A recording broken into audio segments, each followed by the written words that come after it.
Oh, that background's sweet.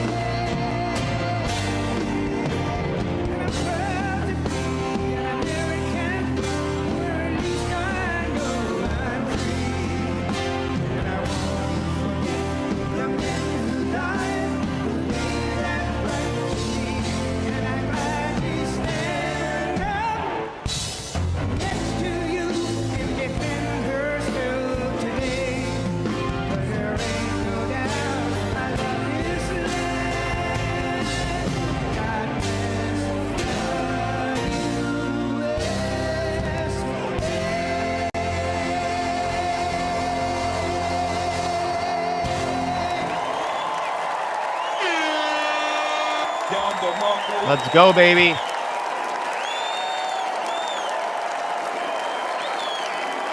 One party's proud to be an American, the other ones want to destroy it.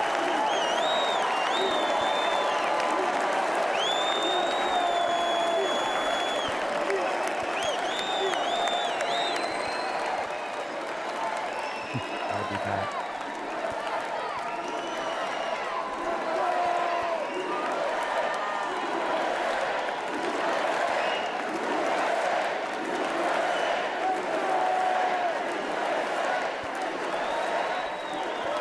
Thank you very much. Thank you very, very much. Wow. And thank you, Dana. Thank you, Kid Rock, sometimes referred to as Bob. And thank you, Lee, right from the beginning. Thank you very much. What a talent. What a beautiful, beautiful soul. Thank you. Friends, delegates, and fellow citizens, I stand before you this evening with a message of confidence, strength, and hope. 4 months from now, we will have an incredible victory, and we will begin the 4 greatest years in the history of our country. Yes, sir. Together, we will launch a new era of safety, prosperity, and freedom for citizens of every race, religion, color, and creed. The discord and division in our society must be healed. We must heal it quickly. As Americans, we are bound together by a single fate and a shared destiny. We rise together or we fall apart. I am running to be president for all of America, not half of America, because there is no victory in winning for half of America. Great point.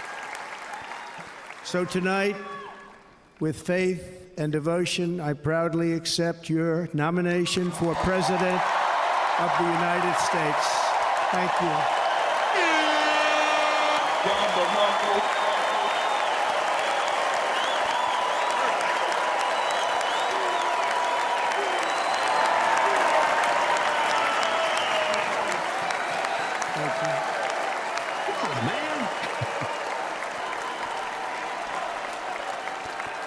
Thank you very much.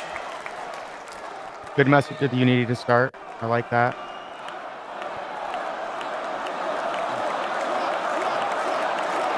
Again, I think saying that I'm the president of all of America, not half of America. Thank you very much. And we will do it right. Gonna do it right.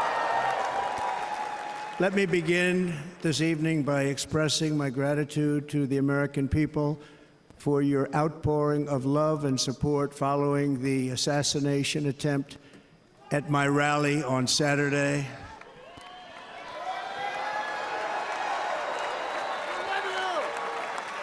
As you already know, the assassin's bullet came within a quarter of an inch of taking my life.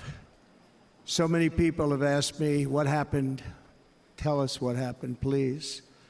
And therefore, I will tell you exactly what happened, and you'll never hear it from me a second time because it's actually too painful to tell.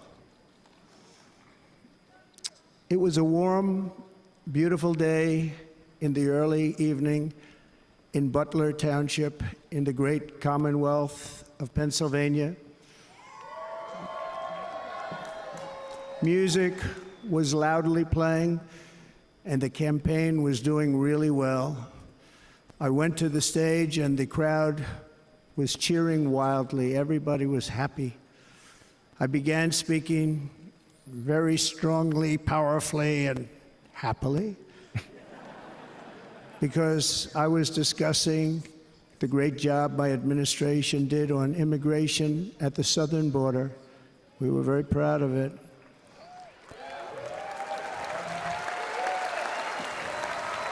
Yeah, that's the daddy he was Behind looking me at. and to the right was a large screen that was displaying a chart of border crossings under my leadership. The numbers were absolutely amazing. In order to see the chart, I started to, like this, turn to my right and was ready to begin a little bit further turn, which I'm very lucky I didn't do, when I heard a loud whizzing sound and felt something hit me really, really hard on my right ear. I said to myself, wow, what was that? It can only be a bullet. And moved my right hand to my ear, brought it down. My hand was covered with blood, just absolutely blood all over the place. I immediately knew it was very serious, that we were under attack, and in one movement proceeded to drop to the ground. Bullets were continuing to fly as very brave Secret Service agents rushed to the stage, and they really did. They rushed to the stage. Wow. I got goosebumps right now. I love the way they have the photos in the background.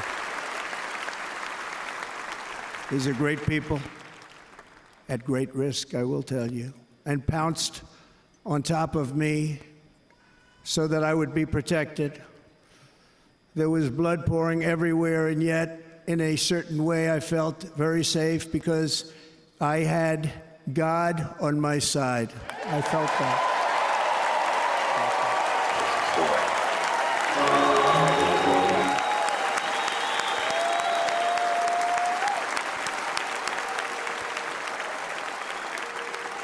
Thank God. The amazing thing is that prior to the shot, if I had not moved my head at that very last instant, the assassin's bullet would have perfectly hit its mark, and I would not be here tonight. We would not be together. The most incredible aspect of what took place on that terrible evening in the fading sun was actually seen later. In almost all cases, as you probably know, and when even a single bullet is fired, just a single bullet, and we had many bullets that were being fired, crowds run for the exits or stampede, but not in this case. It's very unusual.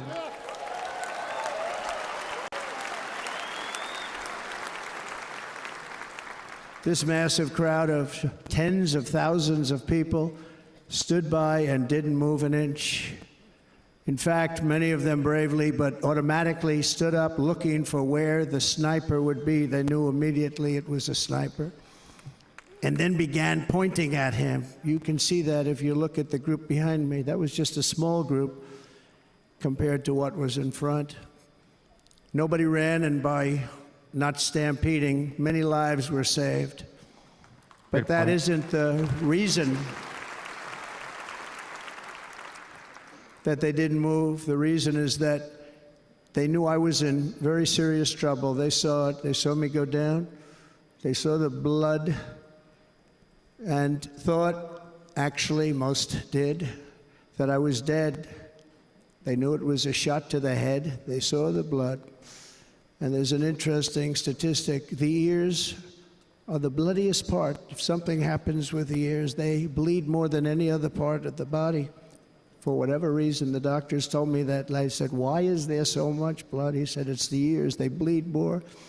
So we learned something, but they just... this beautiful crowd, they didn't want to leave me. They knew I was in trouble. They didn't want to leave me. And you can see that love written all over their faces. They're incredible people. They're incredible people. Bullets were flying over us, yet I felt serene. But now the Secret Service agents were putting themselves in peril. They were in very dangerous territory. Bullets were flying right over them, missing them by a very small amount of inches. And then it all stopped. Our Secret Service sniper, from a much greater distance and with only one bullet used, took the assassin's life, took him out.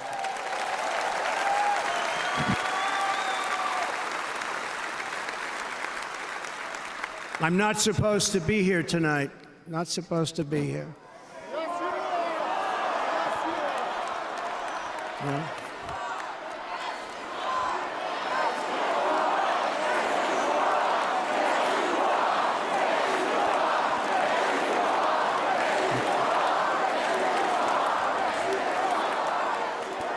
Thank you.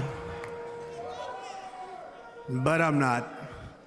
And I'll tell you, I stand before you in this arena only by the grace of Almighty God. This is the way. This is the way. In watching the reports over the last few days, many people say it was a providential moment. Probably was. When I rose, surrounded by Secret Service, the crowd was confused because they thought I was dead, and there was great, great sorrow. I could see that on their faces as I looked out. They didn't know I was looking out. They thought it was over. But I could see it, and I wanted to do something to let them know I was okay. I raised my right arm, looked at the thousands and thousands of people that were breathlessly waiting, and started shouting, "Fight, fight, fight."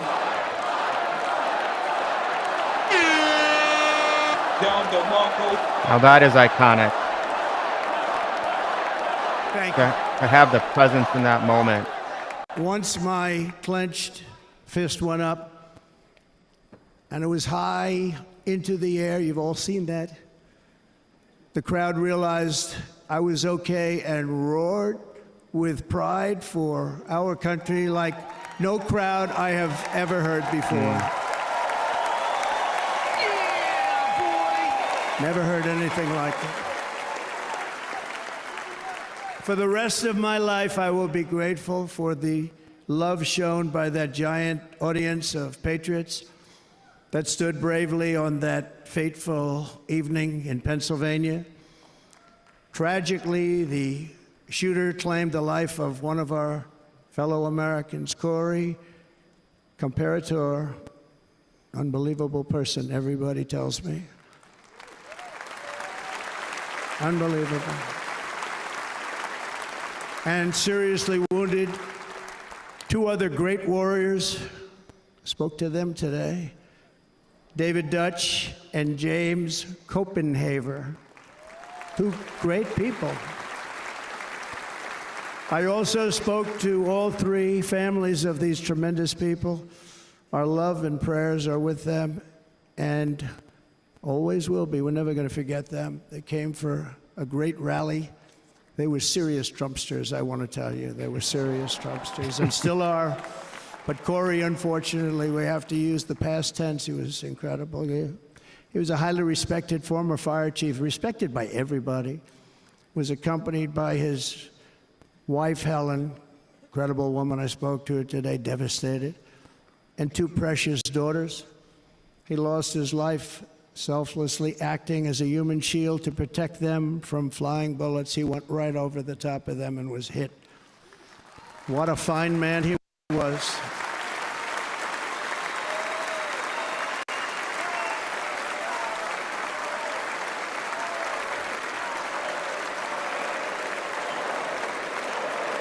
Oh, they have the, wow, they have the firefighter.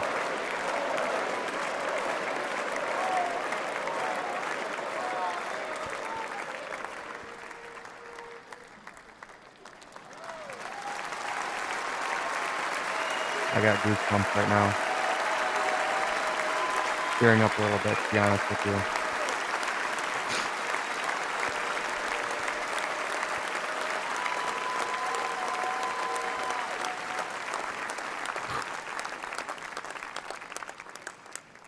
I want to thank the fire department and the family for sending his helmet, his outfit, and it was just something, and they're going to do something very special when they get it. But we did something which cannot match what happened, not even close.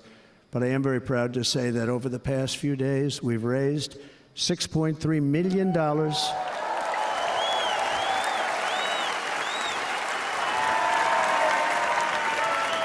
for the families of David, James, and Corey, including from a friend of mine just called up. He sent me a check right here. I just got it. $1 million.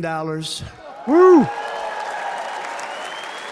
From Dan Newland. Thank you, Dan.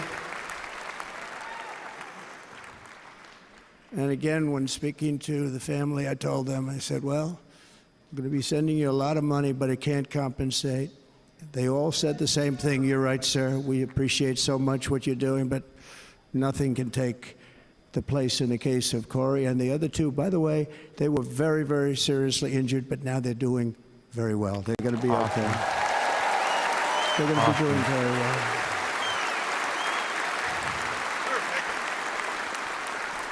They're warriors. So now I ask that we observe a moment of silence in honor of our friend Corey.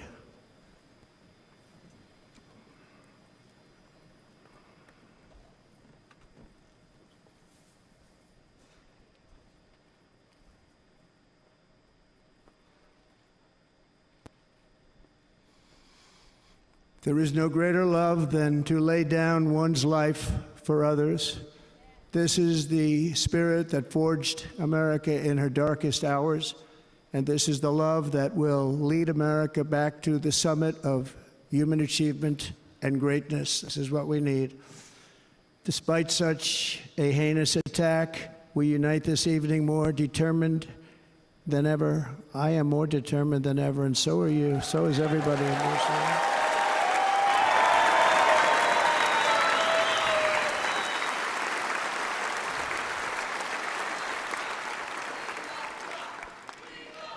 Thank you. Thank you very much. Great comment, Alexander. I'll get to that as soon as Trump's done. Your J6 comment.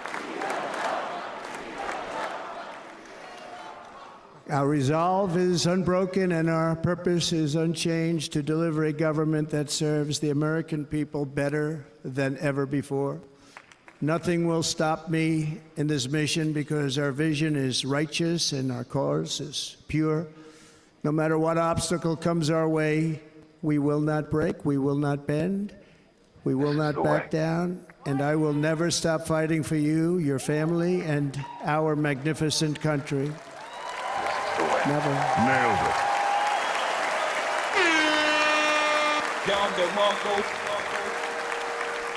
And everything I have to give with all of the energy and fight in my heart and soul, I pledge to our nation tonight. Thank you very much. I pledge that to our nation. We're going to turn our nation around, and we're going to do it very quickly. Thank you. We have to. We have This to. election should be about the issues facing our country and how to make America successful, safe, free, and great again.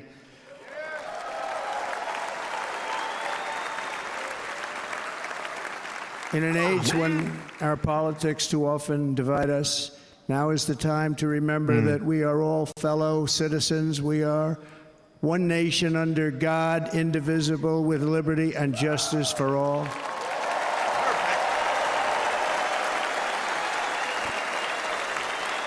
He's so subdued.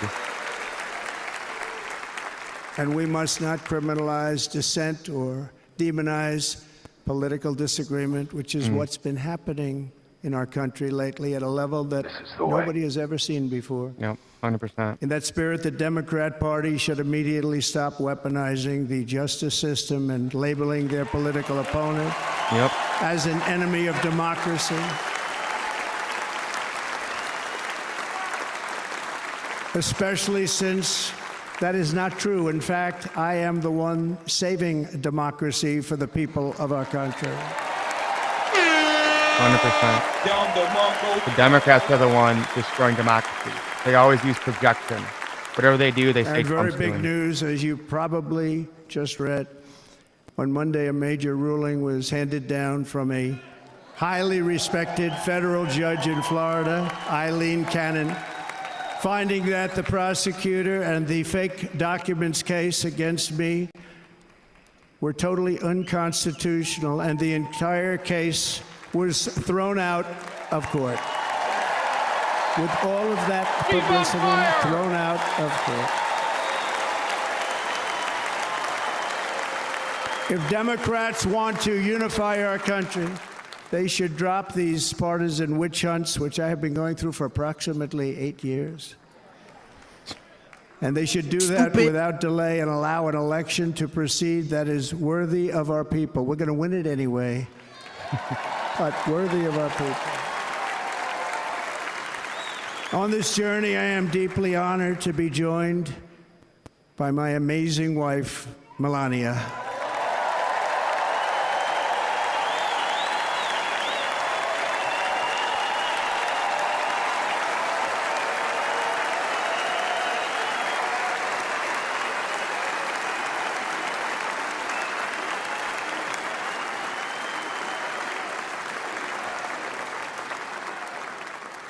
And Melania, thank you very much. You also did something really beautiful, a letter to America calling for national unity, and it really took the Republican Party by surprise. I will tell you, it was beautiful. In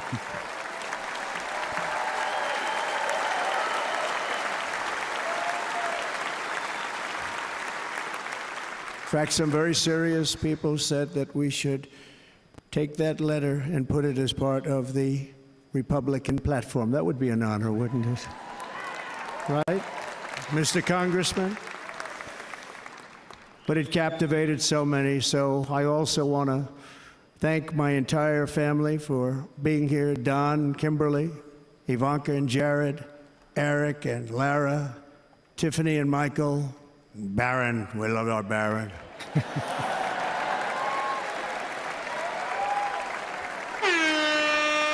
And of course, my 10 wonderful grandchildren. You saw a few of them up there on my lap before.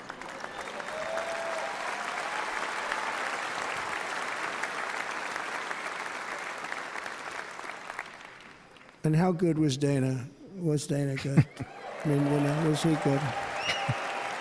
You know, he was on probably the only vacation he's had in about, maybe ever, because he works, but about 10 years with his wife, very far away. I won't tell you where, but very, very far away, beautiful place. And my people called, and he said, yeah, I won't be able to do it. This is many, many years. I promised my wife I can't do it. And they came in, they said, Dana won't be able to do it, because he was my first, second, and third choice. I said, well, you know, that's too bad, but I understand he's away, and it's good. It's good for him. And that was it. About 30 minutes later, she came back in, sir, Dana just called, he's going to do it. And his wife, she said, you can't turn him down, you just can't do it, you have to go. That's a good wife.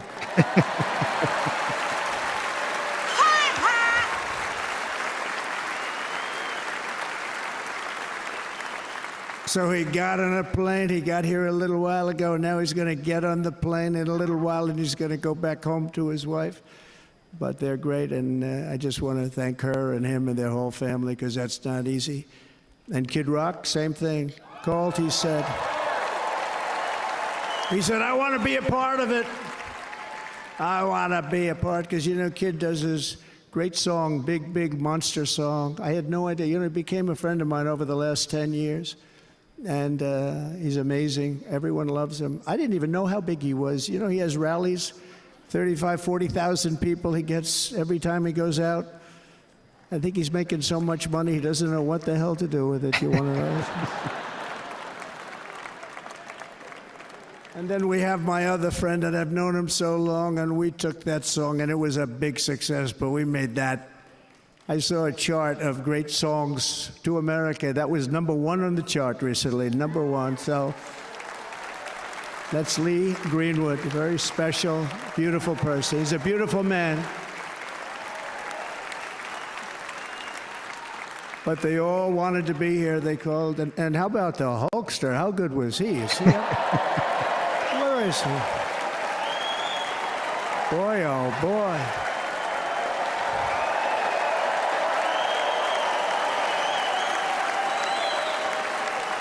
Damn, son, where'd you find they this?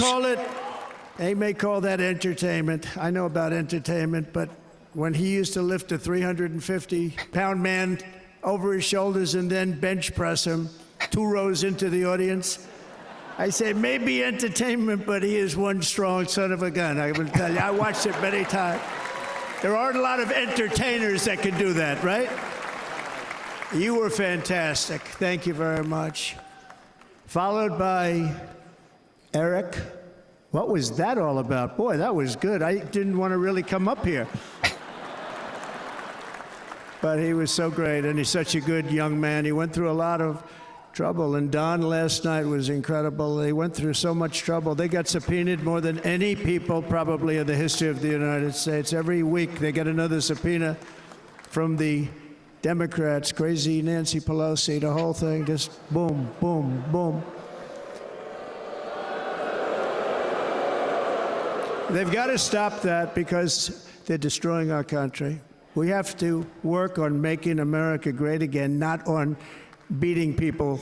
And we won. We beat them in all. We beat them on the impeachments. We beat them on indictments. We beat them. But the time that you have to spend,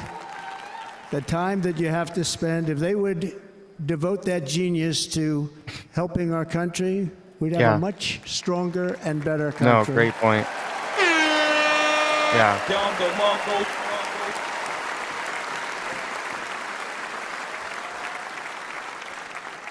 And Jason, the biggest star in country music. Jason, thank you for being here. Jason, thank you very much. Jason Aldean, he's good.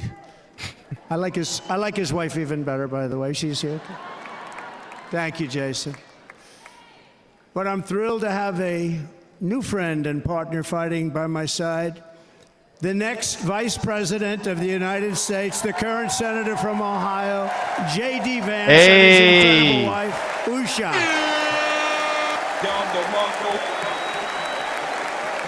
I'm so glad he chose J.D. That's who I wanted, 100%.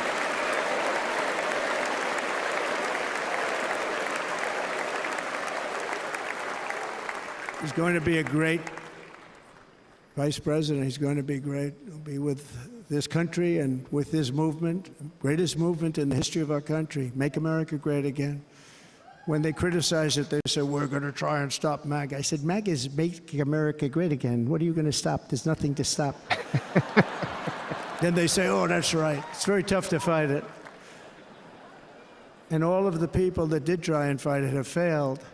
But he's going to be with us for a long time, and it was an honor to select him. Great, great student at Yale. His wife was a great student at Yale. They met at Yale. These are two smart people. So, J.D., you're going to be doing this for a long time. Enjoy the ride.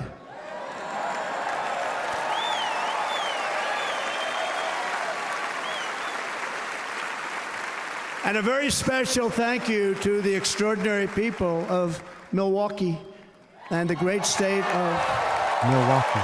Oh, there they are. There they are. You are so easy to spot. And Green Bay's going to have a good team this year, right? They're going to have a good team. He always knows what to say. They're going to have a good team. Most of the audience doesn't like it, but it's true. You're going to have a very good team this year. And by the way, Wisconsin, we are spending over $250 million here creating jobs, and other economic development all over the place. So I hope you will remember this in November and give us your vote. I am trying to buy your vote. I'll be honest about that.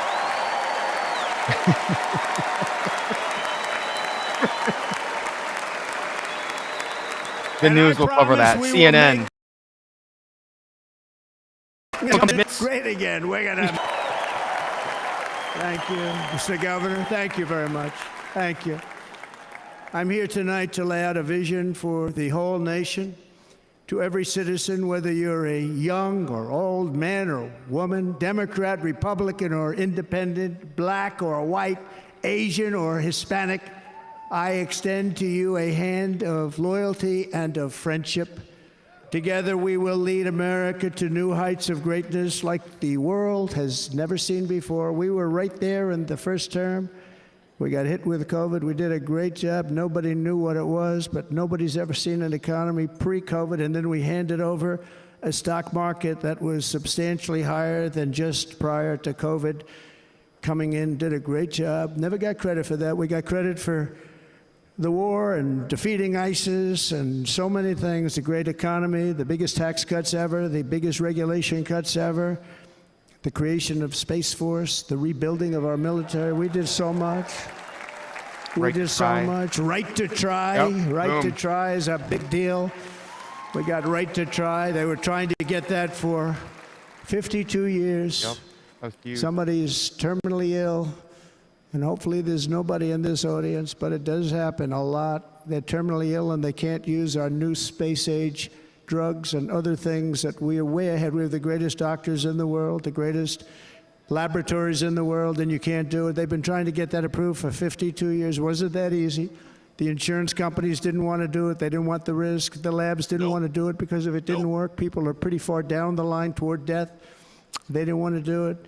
The doctors didn't want to have it on their records, so I got everybody into an office. 52 years they tried. Sounds simple, but it's not. And I got them to agree that somebody that needs it will, instead of going to Asia or Europe or someplace, or if you have no money, going home and dying, just die. We got them to sign an agreement, agree to it, where they're not going to sue anybody. They're going to get all of this stuff. They're going to get it really fast. And what's happened is we're saving thousands and thousands of lives. It's incredible. Right to try. Yep. Absolutely It's amazing. a great feeling. Under our leadership, the United States will be respected again. No nation will question our power. No enemy will doubt our might. Our borders will be totally secure. Our economy will soar. We will return law and order to our streets, patriotism to our schools, and importantly, we will restore peace, stability, and harmony all throughout the world. But to achieve this future, we must first rescue our nation from failed and even incompetent leadership. We have totally incompetent leadership. This will be the most important election in the history of our country. Under the current administration, we are indeed a nation in decline. We have an inflation crisis that is making life unaffordable, ravaging the incomes of working and low-income families, and crushing, just simply crushing our people like never before. They've never seen anything like it. We also have an illegal immigration crisis, and it's taking place right now as we sit here in this beautiful arena.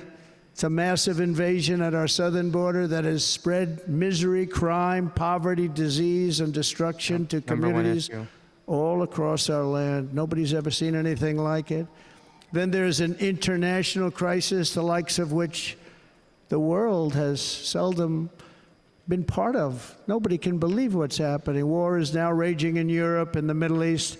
A growing specter of conflict hangs over Taiwan, Korea, the Philippines, and all of Asia. And our planet is teetering on the edge of World War III.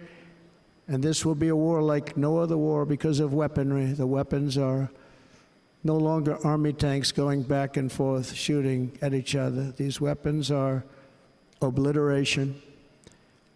It's time for a change. This administration can't come close to solving the problems. We're dealing with very tough, very fierce people. They're fierce people. And we don't have fierce people. We have people that are a lot less than fierce, except when it comes to cheating on elections and a couple of other things. Then they're fierce. Then they're fierce.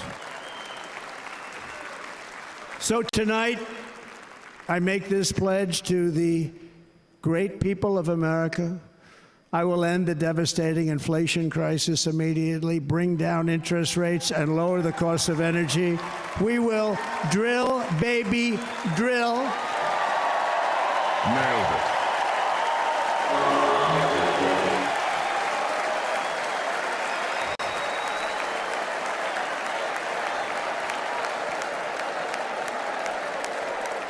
I don't think he said Biden's name yet, which I kind of think is a great move. I could be wrong, but I don't remember hearing it. Can you believe what they're doing?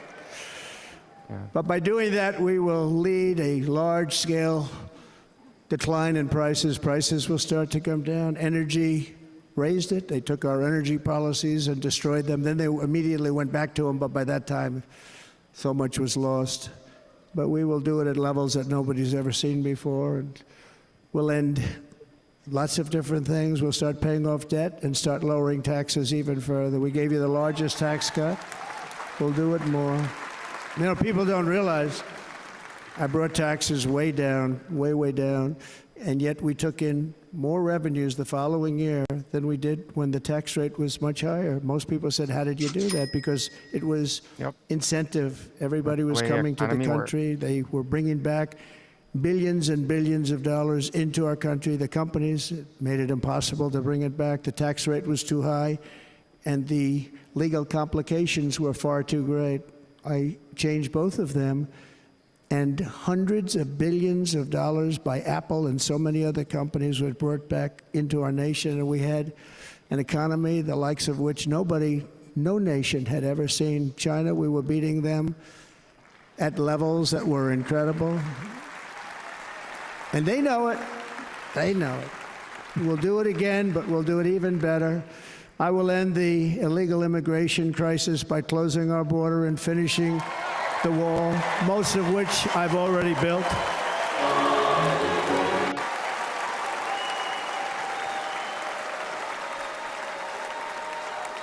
On the wall, we were dealing with a very difficult Congress. And I said, oh, that's okay. We won't go to Congress. I call it an invasion. We gave our military almost $800 billion. I said, I'm going to take a little of that money because this is an invasion. And we built, most of the wall is already built. And we built it through using the funds because what's better than that? We have to stop the invasion into our country that's killing hundreds of thousands of people a year. We're not going to let that happen. Nailed it. I will end every single international crisis that the current administration has created, including the horrible war with Russia and Ukraine, which would have never happened if I was president, and the war caused by the attack on Israel, which would have never happened if I was president. Iran was broke. Iran had no money. Now Iran has $250 billion. They made it all over the last 2.5 years. They were broke. I watched the other day on a show called Deface the Nation. Has anyone seen it? And they had a congressman who was a Democrat say, well, whether you like him or not, Iran was broke dealing with Trump. I told China and other countries, if you buy from Iran, we will not let you do any business in this country, and we will put tariffs on every product you do send in of 100% or more. And they said to me, well, I think that's about it. They weren't going to buy any oil. And they were ready to make a deal. Iran was going to make a deal with us. And then we had that horrible, horrible result that we'll never let happen again. The election result, we're never going to let that happen again. They used COVID to cheat. Yep. We're never going to let it happen again. Well, thank you for pointing And that they took off all the sanctions, and they did everything possible for Iran. And now Iran is very close to having a nuclear weapon, which would have never happened. This is a shame what this administration, the damage that this administration has done. And I say it often, If you took the 10 worst presidents in the history of the United States, think of it, the 10 worst, added them up, they will not have done the damage that Biden has done. Only going to use the term once. Yep, that was Biden. right. I'm not going to use the name anymore, just one time. The damage that he's done to this country is unthinkable. It's unthinkable. Together we will restore vision, strength, competence, and we're going to have a thing called common sense making most of our decisions, actually. It's all common sense. Just a few short years ago, under my presidency, we had the most secure border and best economy in the history of our country, in the history of the world. We had the greatest economy in the history of the world. We had never done anything like it. We were beating every country, including China, by leaps and bounds. Nobody had seen anything like it. We had no inflation, soaring incomes were going. Nobody can believe it. You can't believe what happened 4 years ago is happening now in reverse. And the world was at peace. Inflation has been a killer for our country. No matter what you make it, it doesn't matter because inflation is eating you alive. People that were putting away money, they were making great wages, the highest they've ever made, but they were putting away a lot of money. Now they are just being destroyed. They're not putting away anything. They're barely living. They're going into savings accounts. They're taking out their money to live because of inflation. Inflation, remember, it's called a country buster. You can go back to Germany from 100 years ago. You can go back to any country that suffered great inflation. Yep. We've suffered the worst inflation we've ever had. But go back and see what's happened to those countries. We've had the worst inflation we've ever had under this person. But in less than 4 years, our opponents have turned incredible success into unparalleled tragedy and failure. It's been a tremendous failure. Today, our cities are flooded with illegal aliens. Americans are being squeezed out of the labor force and their jobs are taken. And by the way, you know who's taking the jobs that are created? 107% of those jobs are taken by illegal aliens. And you know who's being hurt the most by millions of people pouring into our country? The black population and the Hispanic population, because they're taking the jobs from our black population, our Hispanic population, and they're also taking them from unions. The unions are suffering because of it. Thank you. Thank you. I like you too. Thank you very much. Inflation has wiped out the life savings of our citizens and forced the middle class into a state of depression and despair. That's what it is. It's despair and depression. We cannot and will not let this continue. Less than 4 years ago, we were a great nation, and we will soon be a great nation again. We're going to be a great nation again.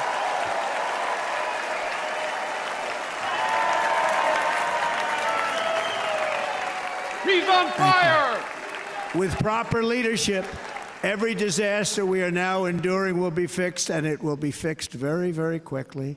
So tonight, whether you've supported me in the past or not, I hope you will support me in the future, because I will bring back the American dream. That's what we're going to do. You don't even hear about the American dream anymore. With great humility, I am asking you to be excited about the future of our country. Be excited. Be excited.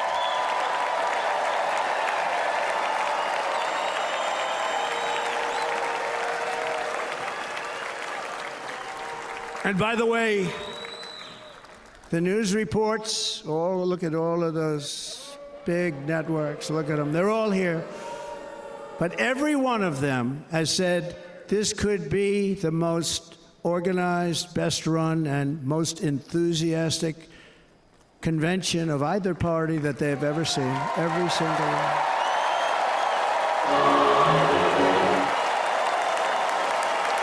And it's true. And it's true. And there's love in the room. There's great love in the room.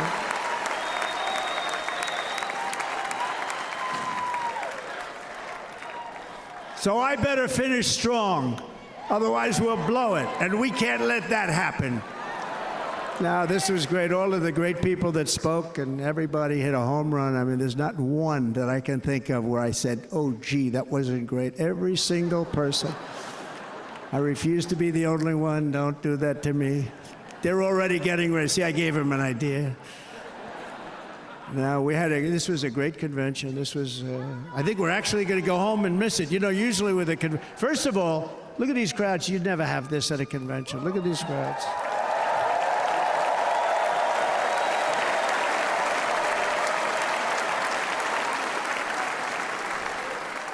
Love, it's about love. This week, the entire Republican Party has formally adopted an agenda for America's renewal, and you saw that agenda, and it's very short compared to the long, boring, meaningless agendas of the past, including the Democrats. They write these things that are hundreds of pages long, and they never read them after they're done. In their case, fortunately, they don't read them because they're pretty bad. It's a series of bold promises that we will swiftly implement when you give us a Republican House. And Mr. Speaker, thank you very much. We have our great Speaker of the House with us tonight. Mr. Speaker, thank you very much. Thank you. A Republican Senate, we have many senators here. And send me back to our beautiful White House just a few short months from now. We're talking about just months. It can't come fast enough. We have to get it done. First, we must get economic relief to our citizens. Starting on day one, we will drive down prices and make America affordable again. We have to make it affordable. It's not affordable. People can't live like this. Under this administration, our current administration, groceries are up 57%, gasoline is up 60 and 70%, mortgage rates have quadrupled. And the fact is, it doesn't matter what they are because you can't get the money anyway. You can't buy houses. Young people can't get any financing to buy a house. The total household costs have increased an average of $28,000 per family under this administration. Republicans have a plan to bring down prices and bring them down very, very rapidly. By slashing energy costs, we will in turn reduce the cost of transportation, manufacturing, and all household goods. So much starts with energy. And remember, we have more liquid gold under our feet than any other country by far. We are a nation that has the opportunity to make an absolute fortune with its energy. We have it, and China doesn't. Under the Trump administration, just 3.5 years ago, we were energy independent, but soon we will actually be better than that. We will be energy dominant and supply not only ourselves, but we will supply the rest of the world with numbers that nobody has ever seen, and we will reduce our debt, $36 trillion. We will start reducing that, and we will also reduce your taxes still further. Next, and by the way, they want to raise your taxes 4 times, think of it. And all my life I grew up watching politicians. I always loved politics. I guess I was on the other side. I'd watch and they were always talking about, we will give you a tax cut. We will give you a tax cut. My whole life I was watching, I will give you a tax cut, right, Mr. Congressman? That's all they talked about. This is the only administration that said, we're going to raise your taxes by 4 times what you're paying now, and people are supposed to vote for them? I've never heard it. You're paying too much, we're going to reduce your taxes still further. We gave you the biggest one, as I said. We're going to give you more, and it's going to lead to tremendous growth. We want growth in our country. That's what's going to pay off our debt. Nailed it. He's on fire! And next, we will end the ridiculous and actually incredible waste of taxpayer dollars that is fueling the inflation crisis. They spent trillions of dollars on things having to do with the Green New Scam. It's a scam. Stupid. And that's caused tremendous inflationary pressures in addition to the cost of energy. And all of the trillions of dollars that are sitting there not yet spent, we will redirect that money for important projects like roads, bridges, dams, and we will not allow it to be spent on meaningless green new scam ideas. Nope. Nope.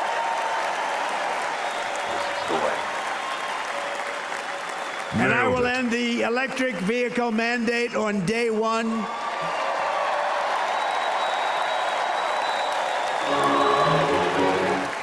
Thereby saving the U.S. auto industry from complete obliteration, which is happening right now, and saving U.S. customers thousands and thousands of dollars per car.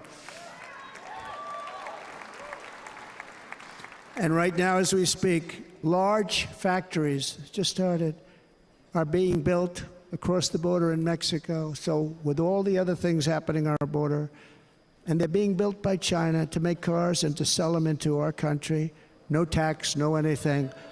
The United Auto Workers ought to be ashamed for allowing this to happen. And the leader of the United Auto Workers should be fired immediately. And every single auto worker, union and non-union, should be voting for Donald Trump, because we're going to bring back car manufacturing, and we're going to bring it back fast. They're building some of the largest auto plants anywhere in the world. Think of it, in the world. And we're going to bring it back. We're going to make them. We don't mind that happening, but those plants are going to be built in the United States, and our people are going to man those plants.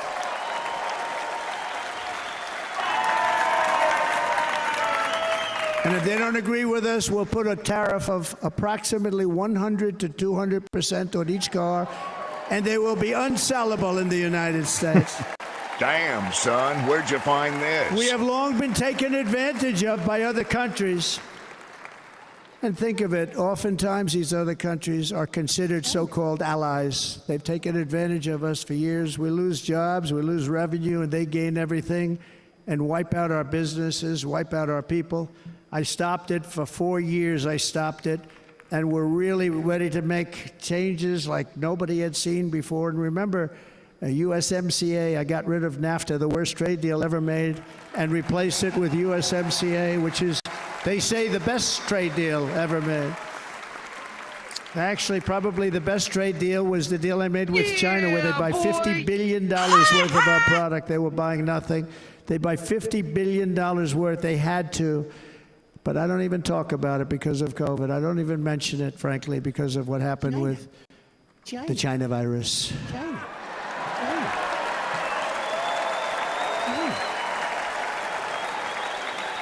We will not let countries come in, take our jobs, and plunder our nation. Nope. They come and do that. Nope. They plunder our nation. The way they will sell their product in America is to build it in America. Very simple. Build it in America and only in America.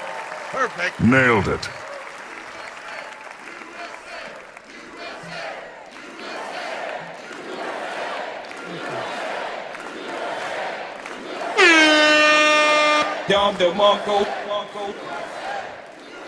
And this very simple formula, and Congress has to go along with us, and they will. This very simple formula will create massive numbers of jobs. We will take over the auto industry again, and many, many, hundreds of thousands of jobs. We lost so many jobs over the years. If you go back 20, 25 years, they've stolen, going to China and Mexico, about 68% of our auto industry manufacturing jobs. We're going to get them all back. We're going to get them all back, every one of them. At the center of our plan for economic relief are massive tax cuts for workers that include something else that's turned out to be very popular, actually. Tip. Here it's very popular in this building, and all those hotels that I saw that are so nice. I'm staying in a nice one. It's called No Tax on Tips. No tax huge. on tips. This was Ron. No This is from tax Ron on Paul. tips. Ron Paul talked about this, and he's picked it up. This is huge.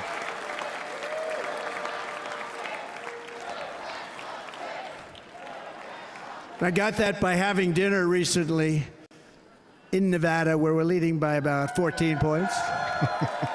Hello. I'll see you there very soon, everybody. And we're having dinner at a beautiful restaurant in the Trump building on the Strip, and it's a great building, and the waitress comes over. How's everything going? A really nice person. How's everything? Oh, sir, it's so tough. The government's after me all the time on tips, tips, tips.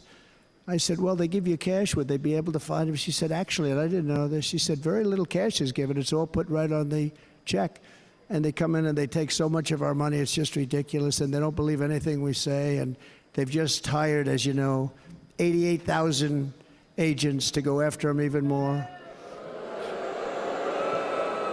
Bruh. And I said, this shows the level of my, most people go out, they hire consultants, they pay millions of dollars. But I said to her, let me just ask you a question. Would you be happy if you had no tax on tips? She said, what a great idea. I got my information from a very smart waitress. That's better than spending millions of dollars. And that's what he does. Everybody loves it. Waitresses and caddies and drivers. He's on fire! Everybody's a large group of people that are being really hurt badly. They make money, let them keep their money.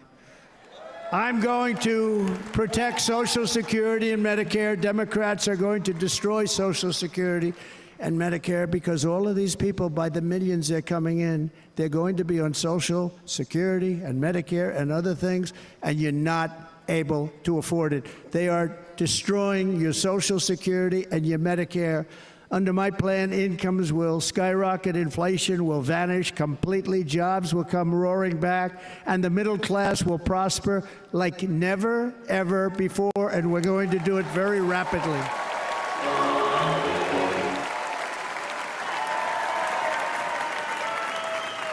But no hope or dream we have for America can succeed unless we stop the illegal immigrant invasion, the worst that's ever been seen anywhere in the world. There's never been an invasion like this anywhere. Third world countries would fight with sticks and stones not to let this happen.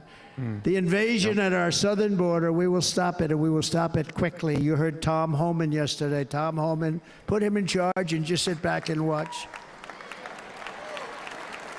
Brandon Judd, the Border Patrol, he's incredible. These guys, they really, their job is a lot easier if they don't have to do anything, but they want to. They're patriots. Brandon Judd, Border Patrol, ICE. ICE goes out. You have to see what ICE does with MS-13. You have these are probably the worst gang, and ICE goes in there. And I know a lot of people in these rows here, and they're very tough people, but they don't want to do this job. They'll go into a pack of MS-13 killers. They're the worst, probably the worst gangs in the world. And we have thousands of them. I moved thousands and thousands out in my 4 years. We moved them out, and it was a pleasure. But ICE would go right into a pack of these killers, and you see fists flying, you see everything flying, and then they take them. They put them in a paddy wagon. They take them back, and they get them out of our country. And the other countries weren't accepting them back, and I called up, and I said, tell them that we're not giving them economic aid anymore. And the next day, I got calls from all of these countries that were terminated. Billions of dollars we spend on economic aid to countries that does us, frankly, no good. And the next day, I was called by everybody. I couldn't take all the calls. Sir, what's the problem? I said, you won't take your killers back that you sent in caravans into America. You won't take them back. Well, sir, if you'd like us to, we would give very serious consideration to doing that. And within 24 hours, they were being taken back. For years and years, when I first came in, they said President Obama tried to get him to go back, and they wouldn't accept him. They'd put planes on the runway so you couldn't leave the plane. They'd close the road so you couldn't take the buses. They'd all have to turn back. As soon as I said no more economic aid of any kind to any country that does that, they called back and they said, sir, it would be our great honor to take MS-13. We love them very much. We love them very much, sir. We'll take them back. At the heart of the Republican platform is our pledge to end this border nightmare and fully restore the sacred and sovereign borders of the United States of America, and we're going to do that on day one.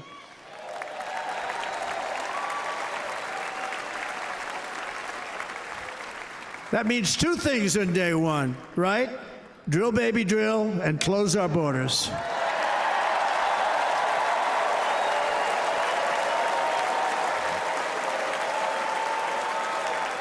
And by the way, and I think everybody, as a Republican, as a patriot in this room, and most Democrats, we want people to come into our country, but they have to come into our country legally. Legally. Less than 4 years ago, I handed this administration the strongest border in American history. But you can see on the chart that saved my life, that was the chart that saved my life. I said, look it, I'm so proud of it. I think it's one of the greatest, it was done by the Border Patrol, one of the greatest charts I've ever seen. It showed everything just like that. You know the chart. Oh, there it is. That's pretty good. Wow. Last time I put up that chart, I never really got to look at it. But without that chart, I would not be here today.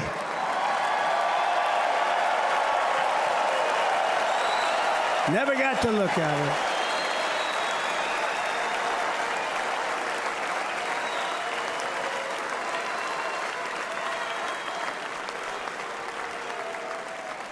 I said, you got to see this chart. I was so proud of it, and by the time I got to there, I never got to see it that day. But I'm seeing it now, and I was very proud. If you look at the arrow on the bottom, that's the lowest level, the one on the bottom, heavy red arrow. That's the lowest level of illegal immigrants ever to come into our country in recorded history, right there. Right there.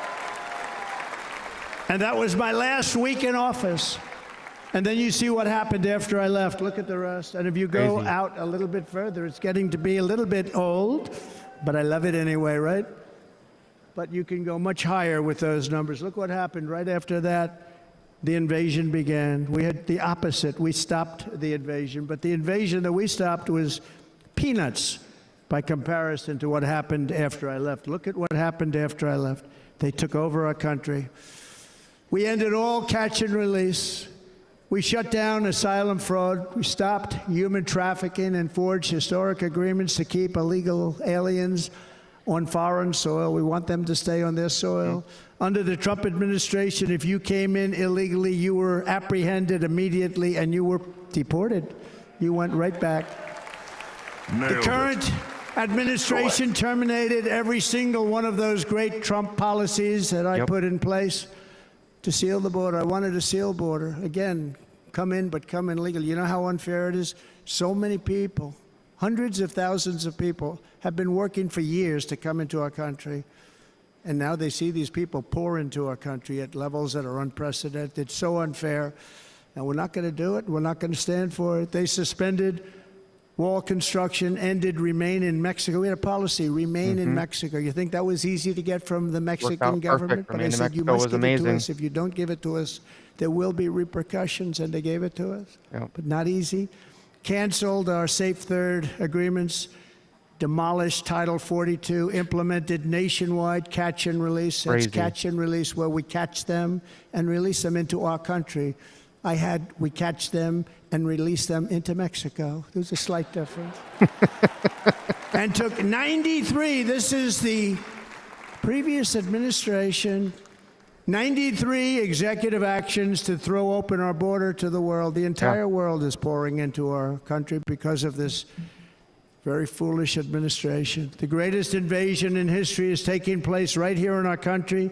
They are coming in from every corner of the earth, not just from South America, but from Africa, Asia, the Middle East. They're coming from everywhere. They're coming at levels that we've never seen before. It is an invasion indeed, and this administration does absolutely nothing to stop them. They're coming from prisons. They're coming from jails. They're coming from mental institutions and insane asylums. You know, the press is always on me because I say this. Has anyone seen Silence of the Lambs? The late, great Hannibal Lecter. He'd love to have you for dinner. That's insane asylums. They're emptying out their insane asylums. And terrorists are coming in at numbers that we've never seen before. Bad things are going to happen. Crazy. Meanwhile, our crime rate is going up, while crime statistics all over the world are going down because they're taking their criminals and they're putting them into our country, a certain country, and I happen to like the president of that country very much, but he's been getting great publicity because he's a wonderful shepherd of the country. He says how well the country's doing because their crime rate is down, and he said he's training all of these rough people. They're rough. He's training them, and I've been reading about this for 2 years. I think, oh, that's wonderful. Let's take a look at it. But then I realized he's not training them. He's sending all of his criminals, his drug dealers, his people that are in jails, he's sending them all to the United States. And he's different in that he doesn't say that. He's trying to convince everybody what a wonderful job he does in running the country. Well, he doesn't do a wonderful job. And by the way, if I ran one of the countries, many countries from all over, I would be worse than any of them. I would have had the place totally emptied out already.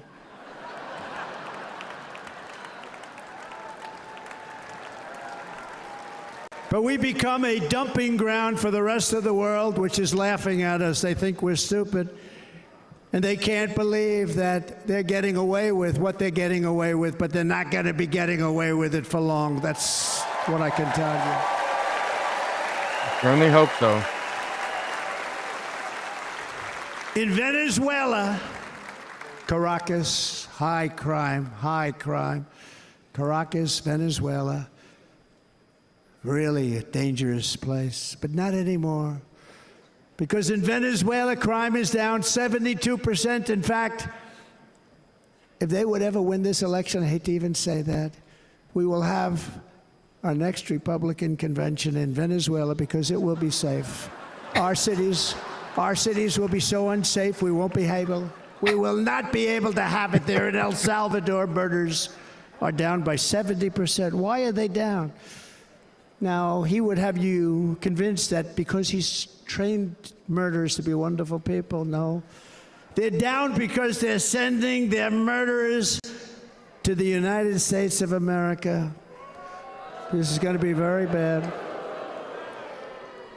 And bad things are going to happen, and you're seeing it happen all the time. That's why, to keep our families safe, the Republican platform promises to launch the largest deportation operation in the history of our country. Even larger than that of President Dwight D. Eisenhower. Yep, Eisenhower From did the many same thing in years the ago. 50s. You know, he was a moderate, but he believed very strongly in borders. He had the largest deportation operation we've ever had. Just recently, I spoke to the grieving mother of Jocelyn Nungary, a wonderful woman, a precious 12-year-old girl from Houston who last month was tied up, assaulted, and strangled to death after walking to the convenience store just a block away from her house. Her body was dumped near the side of the road in a shallow creek, found by some onlookers who couldn't believe what they had witnessed. Charged with Jocelyn's heinous murder are 2 illegal aliens from Venezuela who came across our border, were in custody, and were then released into the country by this horrible, horrible administration that we have right now. I also met recently with the heartbroken mother and sister of Rachel Morin.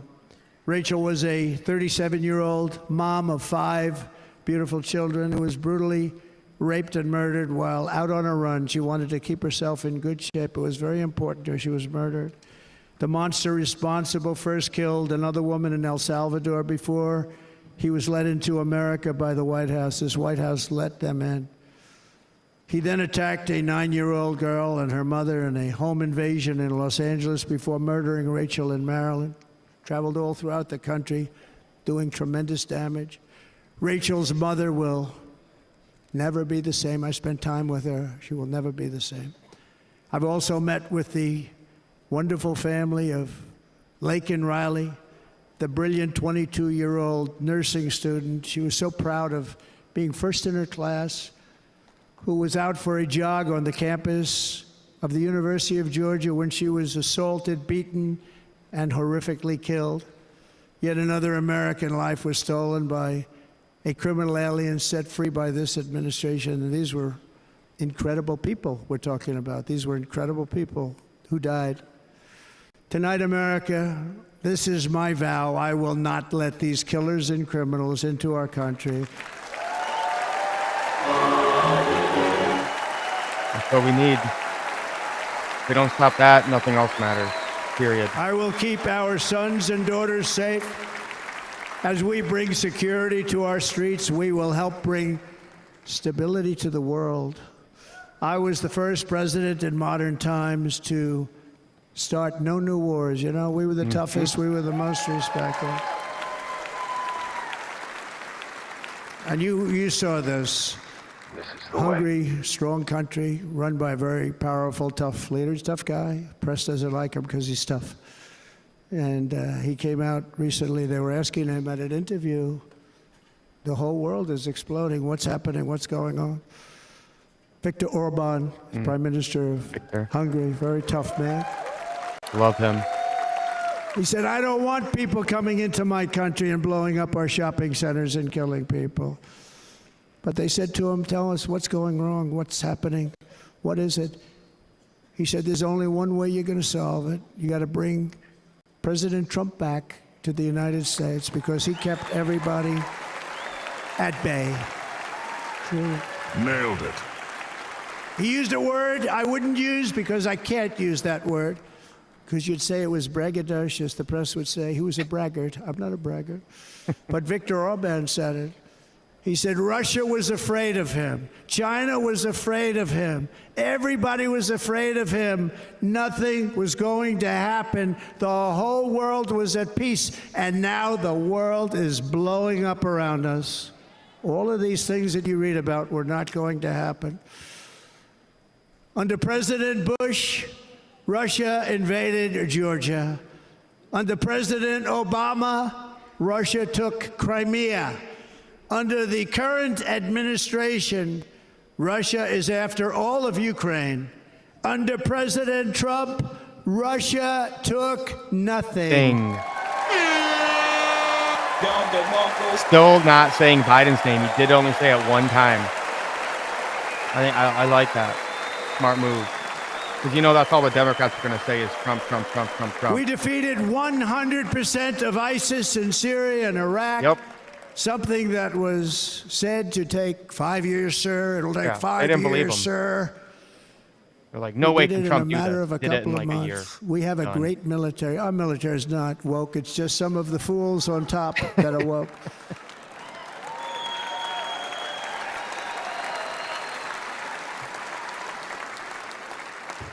I got along very well. North Korea, Kim Jong-un, I got along very well with him. The press hated when I said that. How could you get along with him? Well, you know, it's nice to get along with somebody who has a lot of nuclear weapons or otherwise, isn't it?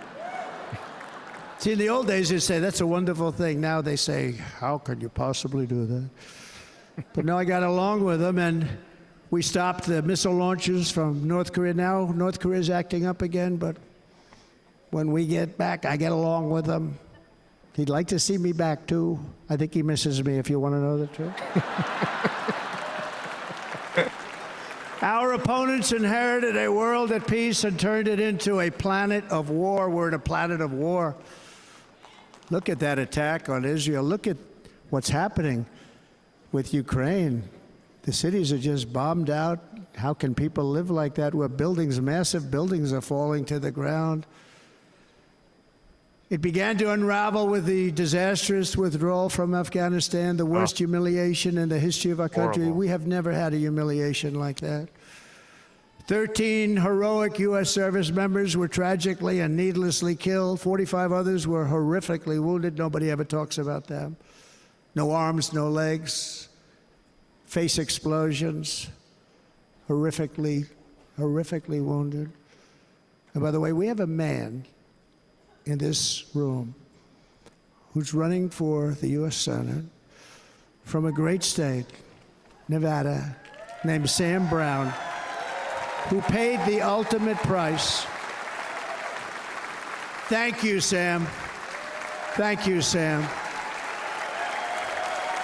Thank you. He paid the biggest price probably ever paid by anybody that is running for office, and I think he's going to do great. He's running against a person that is not good, not respected, a total lightweight. But Sam, I think, paid, really, we were talking about it, with some of the senators that are working so hard for Sam, but he paid the biggest price of any senator ever to run for the Senate. I don't think anybody's ever what he did. He was a real hero, a really great person, and he's running, and I hope that everybody gets out and votes for Sam Brown. Oh, wow. I have not heard of him. But yeah, like his face is like burned. And we also left behind $85 billion worth of military equipment, along with many American citizens were left behind. Many, many American citizens, emboldened by that disaster, Russia invaded Ukraine. They saw this group of people that were incompetent. We took the soldiers out first. No, we're going to take the soldiers out second. If they would have followed my plan, we had a great plan. But the plan only kicked in if they did everything perfectly, and they weren't doing things perfectly, so we said it doesn't kick in. 18 months in Afghanistan, we didn't have one, so they were killing them left and right, snipers. And I spoke to the head of the Taliban. You've heard this story. Abdul, still there, still the head of the Taliban. The press got on me, why would you speak to him? I said, because that's where the killing is. I don't have to speak to somebody that has nothing to do with it. And I told him, don't ever do that. Don't ever do that again. Don't ever, ever do that again. You've got to stop. Because during the Obama administration, many great people and soldiers, but a lot of soldiers were being killed from long distance. I said, if you keep doing that, you're going to be hit harder than anybody's ever been hit by a country before.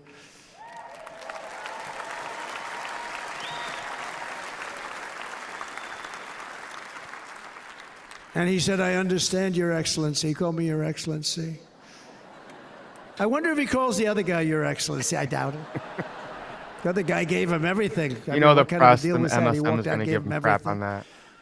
Do you know that right now Afghanistan is one of the largest sellers of weapons in the world? They're selling the brand new beautiful weapons that we gave them.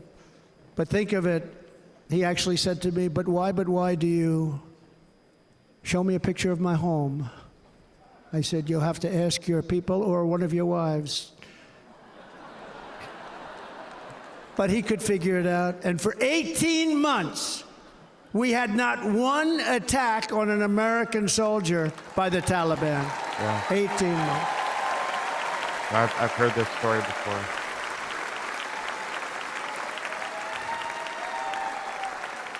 And then we had that horrible day where soldiers were killed. I was not there because of a ridiculous election. But we had that horrible attack. And they also gave up Bagram, one of the biggest bases anywhere in the world, air bases anywhere in the world, the longest runways, most powerful, hardened, thickened runways. We gave it up. And I liked it not because of Afghanistan. I liked it because of China. It's 1 hour away from where China makes their nuclear weapons. And you know who has it now? China has it now. We were keeping that. China. And now China is likewise circling Taiwan, and Russian warships and nuclear submarines are operating 60 miles off the coast in Cuba. Do you know that? No, the press refuses to write about it. If that were me running this country and we had nuclear submarines in Cuba, I will tell you that the headlines every day would be, what's wrong with our president? You don't even hear this. You're not hearing about this. Russia has nuclear submarines and warships 60 miles away, Mr. Congressman, from Miami, by the way, happens to be here. Correct? In Cuba. And that would not be stood for if it were somebody else. They don't want to mention it, but now maybe they will. And the entire world, I tell you this, we want our hostages back, and they better be back before I assume office, or you will be paying a very big price. Well, Ronald Reagan there, Jimmy Carter, Iran hostage.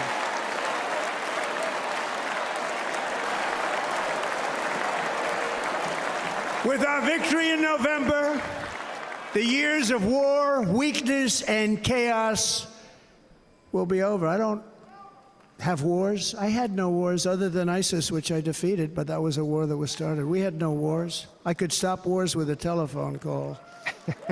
I could stop wars with just a telephone call.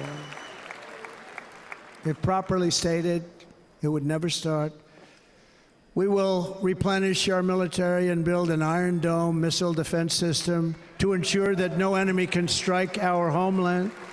And this great Iron Dome will be built entirely in the USA. We're going to build it in the USA.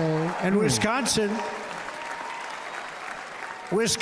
just like I gave you that massive ship contract, and you're doing a very nice job, Governor, right? Thank you, Governor. And they're doing a great job. In fact, I had a little design change, and we gave them a tremendous for essentially what we used to call destroyers. These are now the most beautiful. They look like yachts. I said, we have to take the bow, and we have to make it a little nicer and a little point at the top instead of a flat nose. And the people at the shipyard said, this guy sort of knows what he's doing. We have the most beautiful ships, right, Governor? And everybody sitting over there. And it was a big contract that everybody wanted. I gave it to Wisconsin, but we're going to have a lot of that built right here in the state of Wisconsin and all other states. Israel has an Iron Dome. They have a missile defense system. 342 missiles were shot into Israel, and only one got through a little bit. It was badly wounded. It fell to the ground, but most of them are. And Ronald Reagan wanted this many years ago, but we really didn't have the technology many years ago. Remember, they called it Starship, spaceship, anything to mock him. But he was a very good president, very, very good.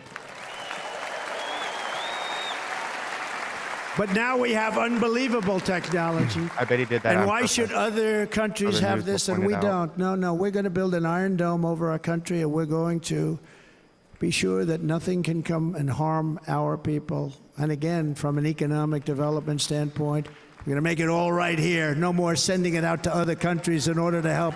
It's America first. America first. Nailed it. We will unleash the power of American innovation.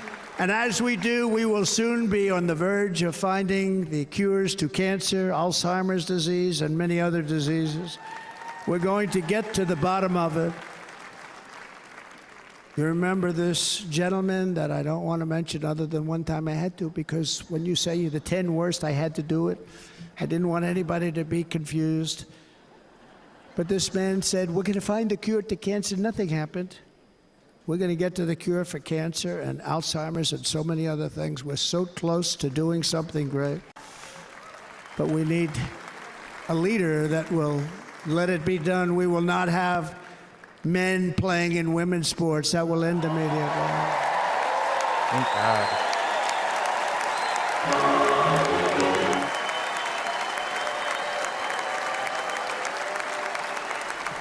And we will restore and renovate our nation's once great cities, making them safe, clean, and beautiful again. And that includes our nation's capital, which is a horrible killing field. So many things. They leave from Wisconsin, they go to look at the Washington Monument, they end up getting stabbed, killed, or shot. We will be very soon very proud of our capital, again, Washington, D.C.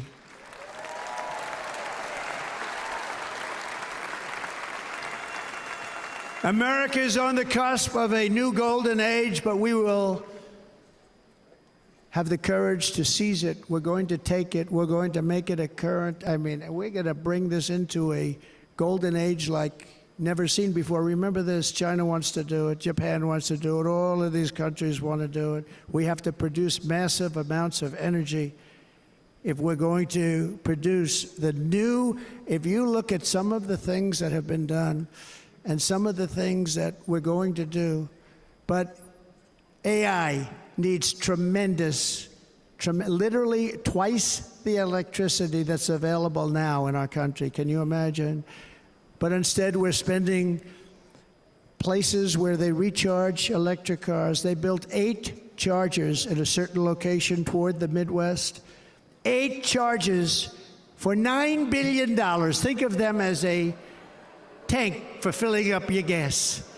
Think of it. They spent $9 billion on 8 chargers, 3 of which didn't work. And if you were going to do this all over our country, this crazy electric mandate, if you're going to do this all, and by the way, I'm all for electric. They have their application. But if somebody wants to buy a gas-powered car, gasoline-powered car, or a hybrid, they're going to be able to do it. And we're going to make that change on day one.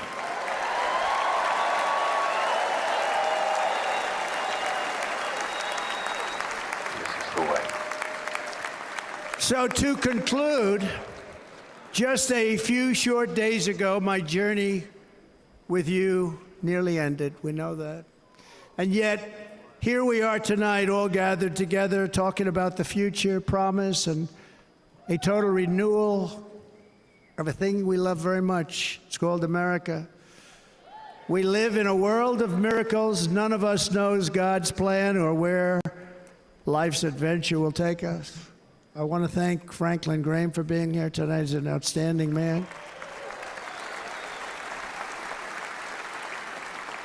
He wrote me a note recently. I have a lot of respect for him.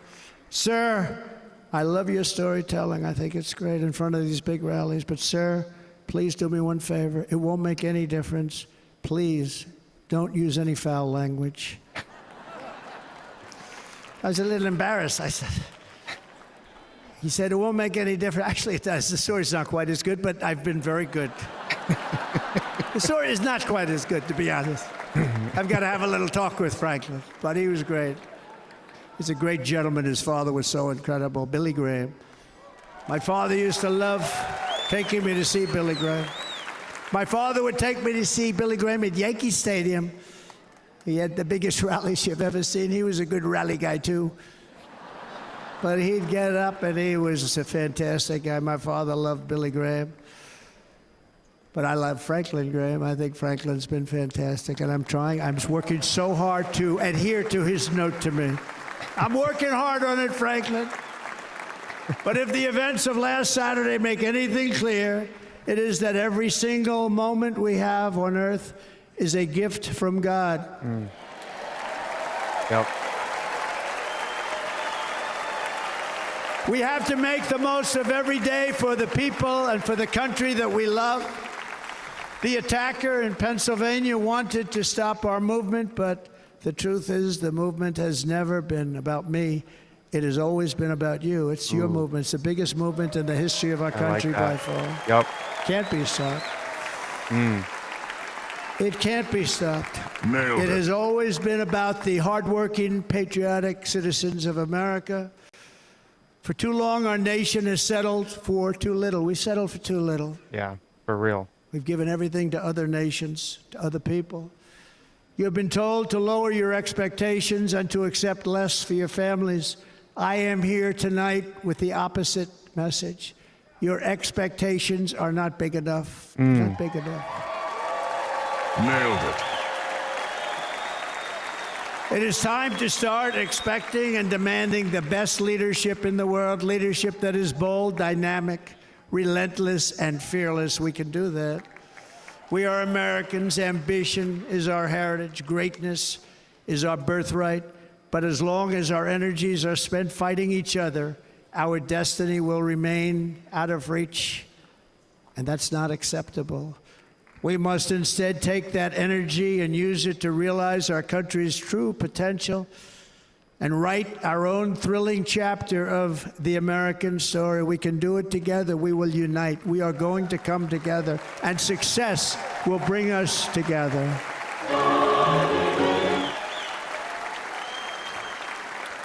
It is a story of love, sacrifice, and so many other things. And remember the word devotion. It's unmatched devotion. Our American ancestors crossed the Delaware, survived the icy winter at Valley Forge, and defeated a mighty empire to establish our cherished republic. They fought so hard, they lost so many. They pushed thousands and thousands of miles across a dangerous frontier, taming the wilderness to build a life and a magnificent home for their family. They packed their families into covered wagons, trekked across hazardous trails, scaled towering mountains, and braved rivers and rapids to stake their claim on the wide open, new, and very beautiful frontier. When our way of life was threatened, American patriots marched onto the battlefield, raced into enemy strongholds, and stared down death and stared down those enemies to keep alive the flame of freedom. At Yorktown, Gettysburg, and Midway, they joined the roll call of immortal heroes. So many heroes, so many great, great people. And we have to cherish those people. We can't forget those people. We have to cherish those people. Amen. And building monuments to those great people is a good thing, not a bad thing. They saved our country. No challenge was too much. No hardship was too great. No enemy was too fierce. Together, these patriots soldiered on and endured, and they prevailed because they had faith in each other, faith in their country, and above all, they had faith in their God.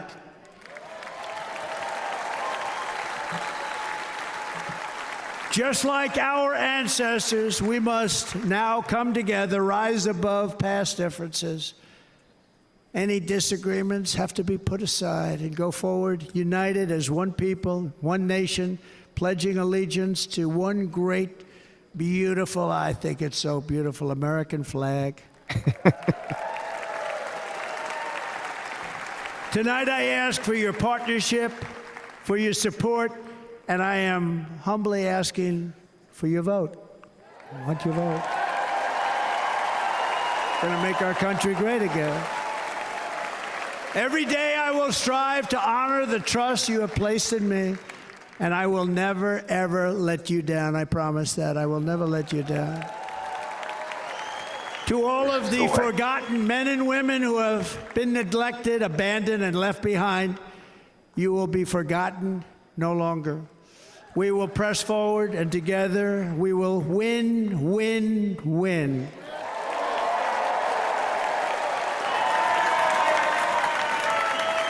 He's on fire!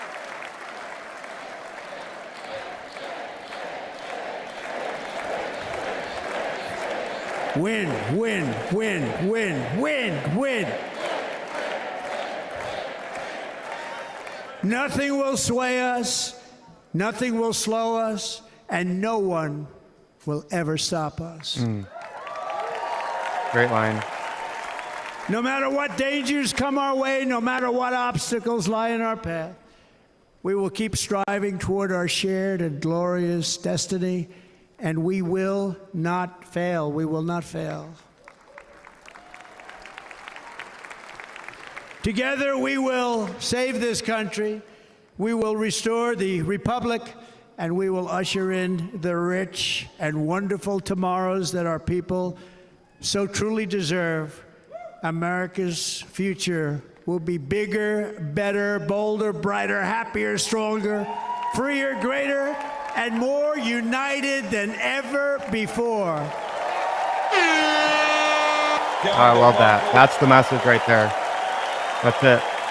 Keep doubling down on that the rest of the campaign.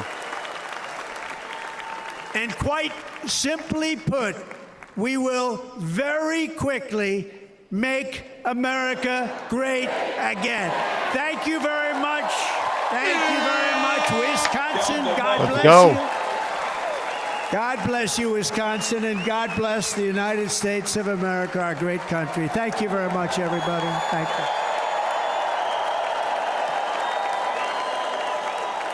Guys, I'm going to be honest with you. I don't know if I've ever watched a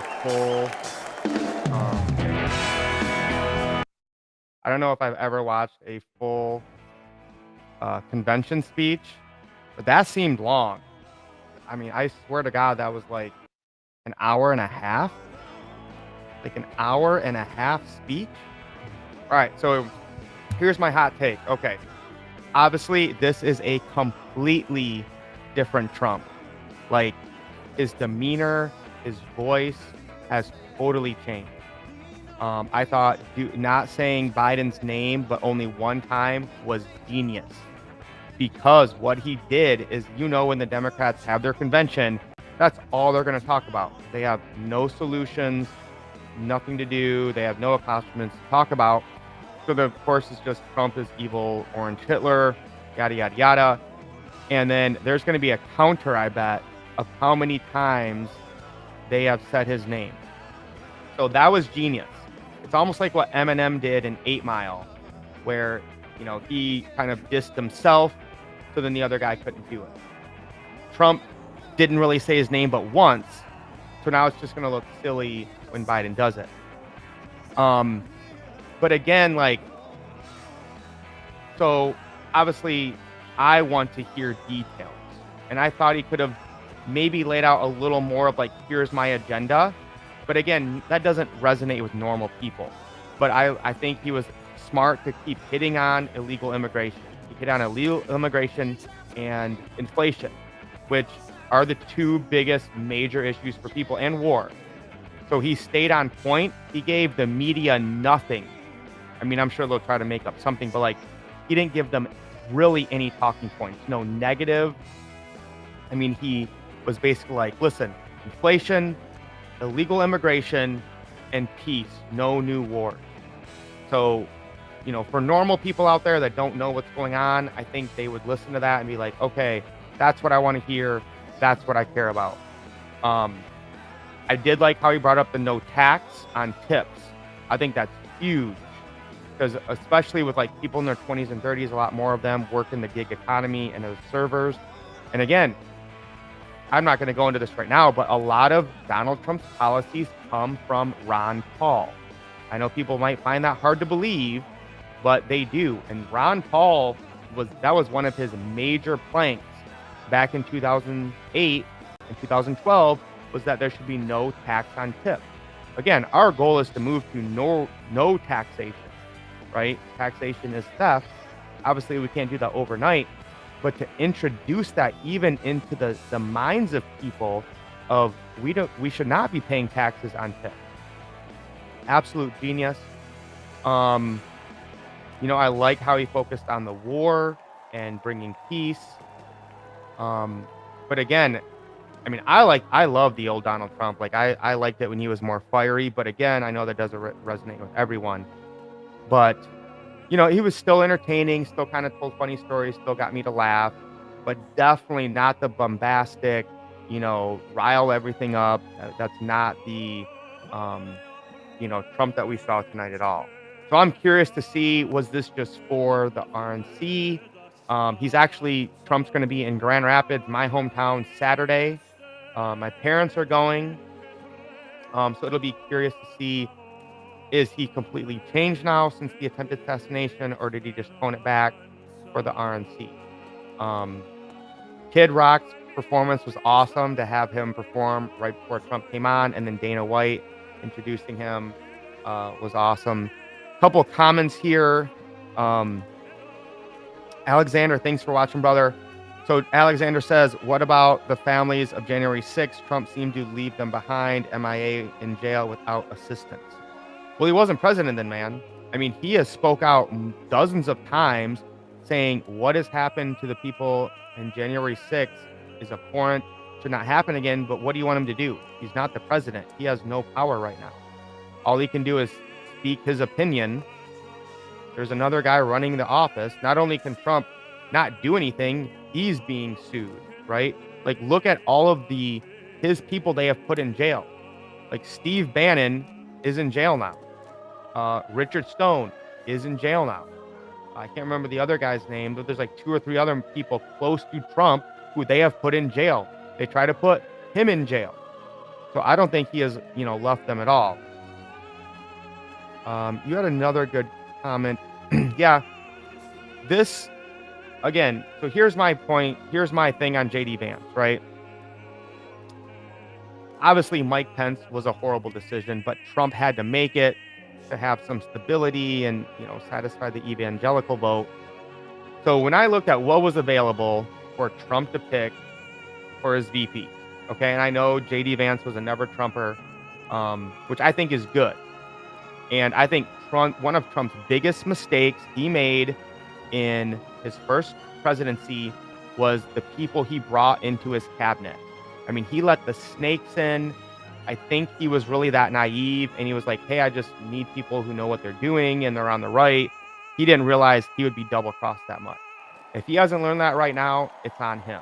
So if he has not vetted JD Vance, he has not made sure that he is 100% MAGA, America first, then that is on him.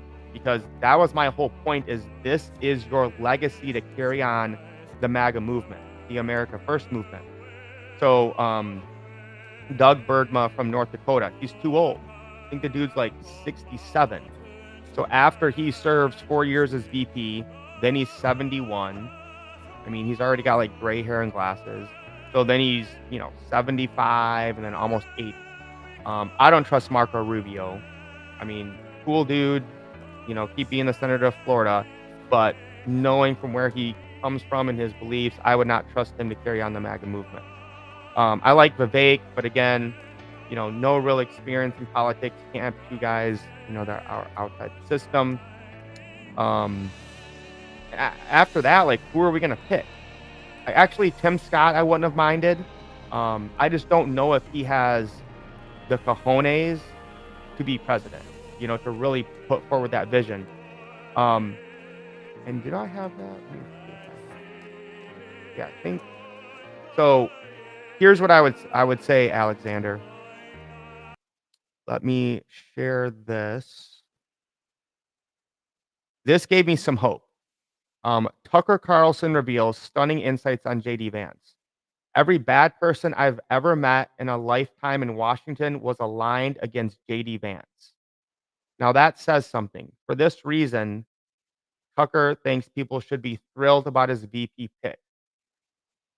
What is extraordinary about Vance, Tucker emphasizes, is that he's like one of the only members of the Senate with a happy marriage, which is good.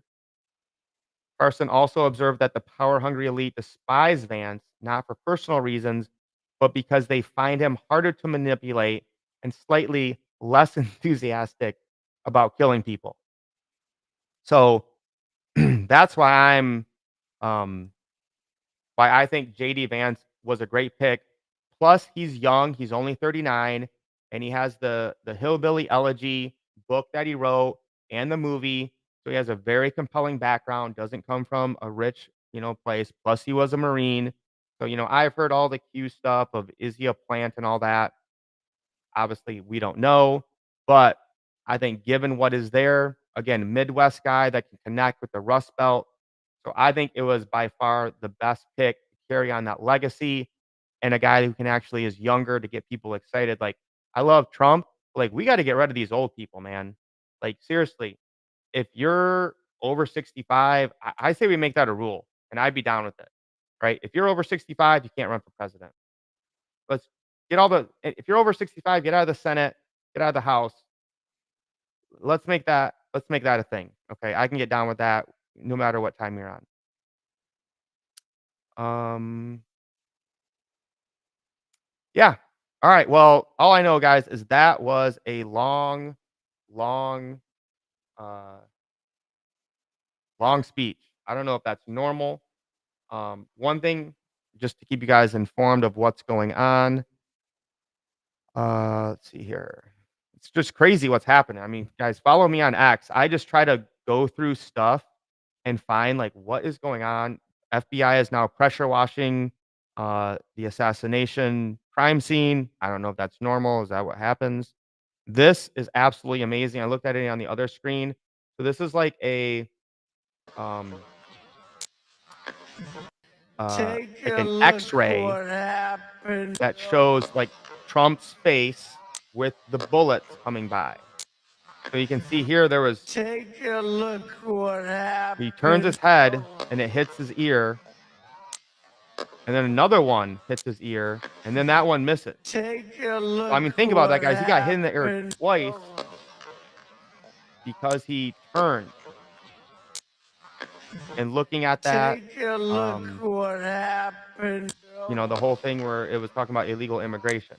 So I think the guy was like, boom, boom. Take a look what happened. See how he turns like that? And then the second one comes. Third one misses. Take a look what happened. What else is going on here? This is another one that shows it. So I'm just putting anything I can find. Oh, this is hilarious. We got to watch this. Member of the Secret Service. After Secret Service Barbie, a highly trained member of the Secret Service, removes her weapon from its holster for the very first time in her career. She struggles to return her pea shooter as though it's her first day on the job. Fortuitously, her skills from a previous life as an amateur actress come into play, allowing her to convincingly mimic the swift draw of the weapon and scan the horizon for threats. Chewing her gum nonchalantly, she attempts to exude a tactical demeanor, reminiscent of a fusion between the Blues Brothers and Rosie O'Donnell. Despite her efforts, Oh my gosh. All right, there's the bullet. And I mean, guys, now I don't even think these guys shot at them. Now there's stuff that there's somebody that was in the water tower. So again, we have no idea what happened on Saturday in the attempted Trump assassination. Every single day, something new comes out that is just blows my mind of like, I can't believe this is happening. Cheadle, the head of the Secret Service, was on a conference call today with the senators. She refused she only answered 4 questions and then left, refused to actually answer questions about what happened. So guys, stay on top of this. Do not forget that they tried to kill President Trump on Saturday. This whole thing stinks. So guys, stay vigilant, stay focused, unite in love. Okay, do not be getting in arguments with people, no matter their beliefs. We need to come together, even if we disagree on something, because the fate of our country and our future rely on it. All right, you guys have a wonderful night. We'll talk to you guys soon.